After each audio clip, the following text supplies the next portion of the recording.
Hi, welcome to Reading Lotus Sutra Rhyme for Recitation by me, Tina G. Yogini. We're here at Ankhor Wat in Cambodia. And today we're on chapter 18, where Buddha further elaborates all the enhanced senses that you will get as a result of studying, reading, reciting Lotus Sutra. So lots of motivation to keep coming back to these videos, to this book. I hope you get it on Amazon so that you can read along with me or read on your own. It's just a wonderful practice. So here we go, chapter 18. Addressing a bodhisattva mahasattva called Ever Diligent, the Buddha expounded further upon Dharmaparyaya's benefits. He said, anyone who reads, writes, teaches, or buys a copy, be they a young man or woman coming from a good family, will obtain 800 good qualities of the eye and vision, 1,200 each of the ear and tongue sense organs, 800 qualities each of the nose and body's physical senses, and 1,200 of the mind, all 6 sense organs now faultless. By these thousands of qualities, the 6 organs are perfect, so they can see the whole triple universe without defect. They'll see outwardly the mountains and woody thickets, and inwardly down to hell and up to the extremity of existence. They will understand all that the natural eye can behold, all the creatures and the fruits of their work in whole.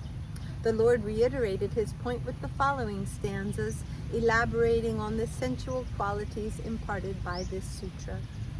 He who teaches this sutra, undismayed before the assembly, will gain pure vision, correct and clear, with 800 qualities. The carnal eye he received from his parents now will behold the world of mountains and seas, plus heaven and the underworld. Note, my dear ever diligent, this isn't yet the eye of divinity. All this seeing above and below is with the eye of the body.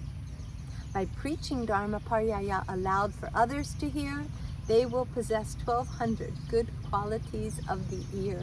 They will hear the various sounds uttered in the triple world, out to the extremity of existence, and to Avicii, the underworld, such as the sounds of animals, cars, weeping, wailing, horror, and conch, trumpets, castanets, singing, camels, and tigers. They will hear the righteous and impious, women and children, pleasant and unpleasant sounds, sounds of gods and goblins. Human and non-human, even great mystical beings, many sounds will be heard throughout the triple world with their natural ear organ. Still, though they apprehend and understand the many things they hear, this is merely physical perfection. They don't yet possess the divine ear. The Sugata reiterated his point to Ever Diligent, elaborating further, saying, exceptional hearing is natural for the Bodhisattva master. With pure sensational perception, they perceive all sounds without exception. Bleating sheep, elephants trumpeting, lutes and flutes and kettle drums beating. They can hear sweet lovelies singing without being spellbound, and the ceaseless talking of all mankind in the world around. The voices of gods and dragons also reach their ears, along with the tender sounds of the smallest creatures. The bird's song mingles with the anguished cries of starving spirits, those suffering in hell, and those in the ocean's deepest depths. The preacher hears all this without being overwhelmed by the sounds from this world and all the other realms. The Bodhisattva Mahasattva hears angels in the Brahma world, the brutes conversing along with monks teaching Sugata's words. They hear fellow bodhisattvas on earth when they are chanting. From the chorus, they hear each voice separately vibrating. The bodhisattva who preaches this sutra shall at one time hear the perfect law the Lord Buddha bestows on mankind. In short, they perceive the voices of all beings, their ears being opened, discerning the sources from hell to heaven, all with their natural ear organ. The divine ear isn't operational. This is just a good quality belonging to the wise man who keeps this sutra faithfully. Further, ever diligent son, the Bodhisattva Mahasattva, who keeps, proclaims, studies, and copies this Dharma Paryaya, gains the perfect organ of smell with 800 qualities. They can detect the triple world's many odors of every variety, from fetid smells to the floral fragrances of land and watery bodies like jasmine and trumpet flower and lotus blooms so heavenly. They can detect the fruits and blossoms from the many varieties of trees and manifold mixtures of marvelous perfumes without moving their feet. The smells of the many animals will also find their way to them, every kind of beast as well as the breath of women and men. They can detect the odor of herbs and grasses at distances, perceiving them as they are without shock or dismissiveness.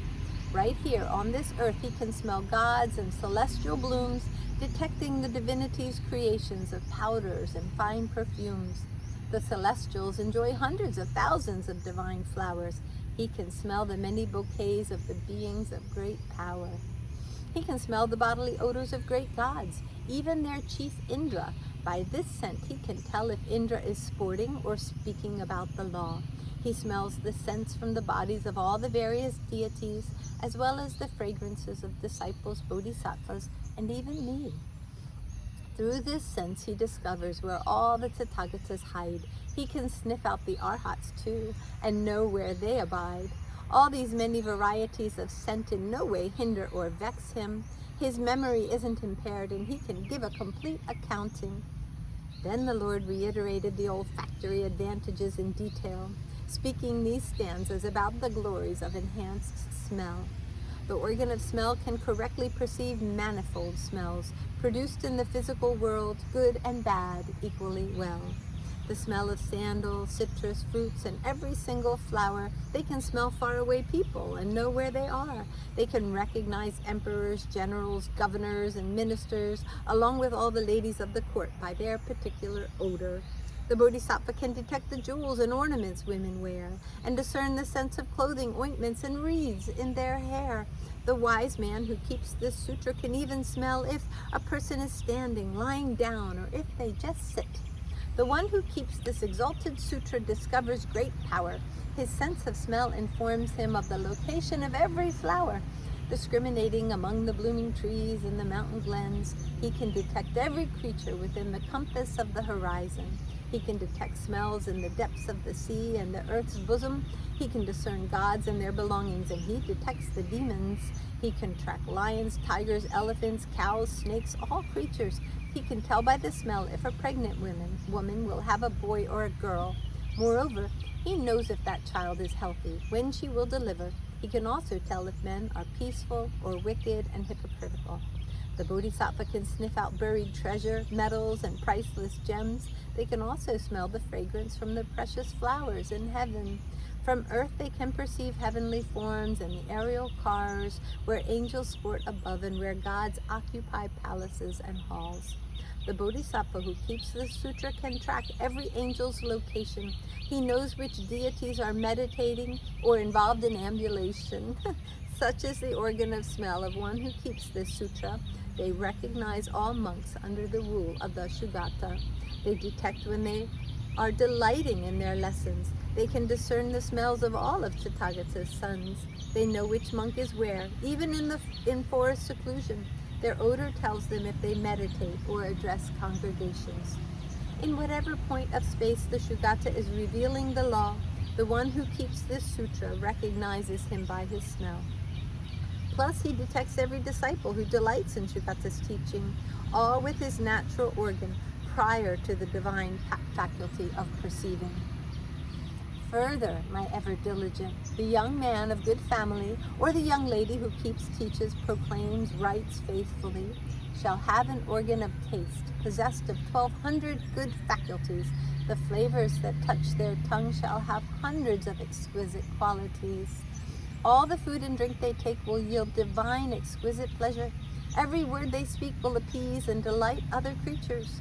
Their voice will have a deep and lovely timbre, tender and sweet. It will go to the heart of men and gods wherever they preach. Their voice will be so melodious that even the gods will be of the opinion, upon hearing them once, that they want to go and serve and venerate them. The angels and Horis, Indra's, Brahmas, snake and eagle gods too, celestial guardians and demons, imps and goblins, boys and girls, everyone will want to serve and venerate, draw near to hear and see, monks and nuns, lay devotees, kings, princes, and all the grandees. The speeches that preacher delivers, staying true to Buddha's word, will be so sweet that all will follow as long as they are in the world. That preacher, with their face turned toward Tathagata faithfully, whether man or woman, will be a worthy vessel of Buddha's qualities. That voice they emit will be so pleasant when it emits the law. Tathagata then reiterated this point with the following stanzas. Their organ of taste will be excellent, never finding an inferior flavor. All substances that touch their tongue will be granted divine favor. Their tender voice will deliver pleasant, sweet words, charmed. In the midst of the assembly, they'll offer a deep, melodious sermon. They'll offer thousands of examples, and whosoever hears will feel great veneration along with tremendous joy and cheer. Celestial beings will long to see them and partake of their preaching, witness their good qualities, and wish the whole world was listening. If they could, they'd make this voice be heard by every living being, so that all could hear the truth from a voice so deep and winning. The emperors and their wives and children will go to see them, to honor them with joined hands while listening to their sermon. Crowds of goblins, nagas, imps, and gandharvas would worship, as would the heavenly kings who'd bow as obedient servants. The merciful Buddhas and their disciples would take their places, coming to hear the teaching, protecting them by showing their faces. Further, ever diligent, know that the Bodhisattva Mahasattva who keeps, reads, teaches, and writes this Dharma Paryaya shall enjoy 800 good physical qualities, becoming pure and clear with the hue of lapis lazuli. On that perfect body, the whole triple universe will be reflected. All beings will appear and disappear in the body perfected. Beings low or lofty, of good and unfortunate condition, all beings dwelling in the circular plane of the horizon, beings from mystical heavenly mountains and the lowest hell, that pure body will reflect all who in the triple world dwell.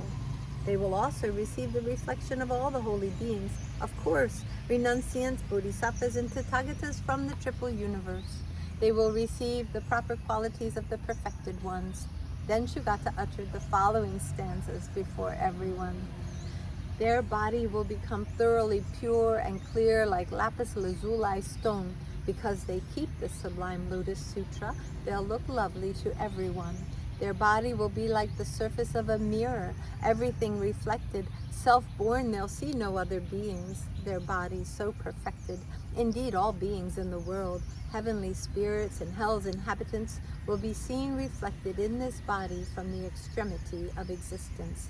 As far as the gods' aerial chariots fly, beyond the tips of the Himalayas, including every Buddha, all sons and disciples, and the bodhisattvas, that's how perfected their bodies will be, so incredibly refined.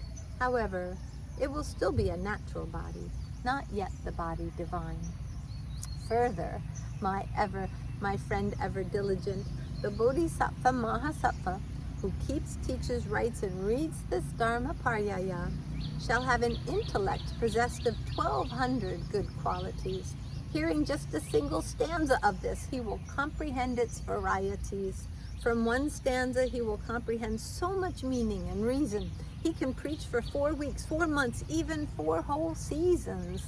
He won't forget the sermon he preaches, the counsel he gives. He will know how to reconcile rules of the law with common phrases. He'll know the thoughts and motions of every being in the triple universe, subject to the mundane world in any of the 6 conditions of existence. He'll understand their motivations and goals, discern their every act. Though he hasn't attained the highest state, his intellect will be perfect. He will ponder and preach the truth taught by all Tathagatas. To reiterate his point, the Lord spoke the following stanzas. His perfect mental organ, lucid, righteous, and untroubled, allows him to discern all the various laws, simple to involved. Upon hearing a single stanza, the wise one understands the complexity. They can expound upon its meaning for days, weeks, or even a full annuity. Because the sage keeps this sutra, they will understand instantly the thoughts of all men, demons, goblins, nagas, brutes, and deities. They'll hear the holy sound of the law as the blessed Buddha preaches. Wherever the Buddha speaks in the world, they'll catch what he teaches. As a result of keeping this sutra, they'll never doubt or hesitate. Reflecting upon the supreme law, the meaning continues to dilate. They can connect the dots and untangle the knots of contrary laws. They know the meaning and interpretations, expounding on them all. They never flinch from the opportunity to share this wisdom freely, preaching this sutra from the ancient masters before the assembly. Such is the mental organ of the one who keeps or reads Lotus Sutra. They don't yet have the knowledge of emancipation, but the one just before. One who keeps this sutra of the Sugata stands on the stage of authority. They may preach to all creatures thousands of ways, interpreting skillfully. Oh my, I don't yet have all those perfected faculties, but I've had some experience. I hope you do too, and I hope that you know. Peace, peace, peace.